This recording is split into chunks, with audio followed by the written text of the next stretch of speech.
শ্রী বিপ্লব কুমার দেব তার আলাদা পরিচিতি দেওয়ার দরকার নেই। তিনি ত্রিপুরাতে বিপ্লব এনেছিলেন 17 সালে।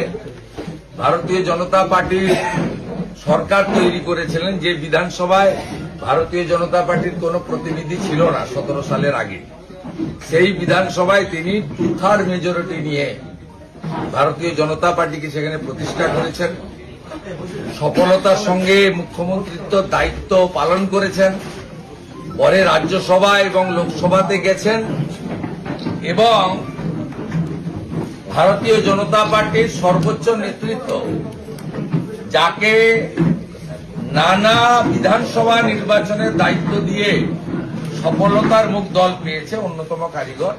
বিশেষ করে লোকসভার পরে হরিয়ানার নির্বাচনে তার যে ভূমিকা, সাথে ধর্মেন্দ্র প্রধানজি, সেটা সবাই আমরা কৃতজ্ঞতা চিত্তে স্মরণ করি। আমরা খুব খুশি তিনি পশ্চিমবঙ্গ প্রদেশ ভারতীয় জনতা পার্টির যে নির্বাচনী ইনচার্জ আছেন ভূপেন যাদবজির সাথে আমরা বিপ্লব দেব মহোদয়কে পেয়েছি। আমাদের বাঙালি ভাষী, বাঙালি নেতা, আমাদের আত্মীয়, আমাদের নেতা বিপ্লব কুমার দেবকে আমি বিরোধী দলনেতা হিসেবে বিধানসভায় প্রথমে স্বাগত জানাই। পুষ্পস্তবক দিয়ে আমাদের বিধানসভা chief whip opposition Shankar Ghosh মহোদয় ওনাকে বরণ করেন।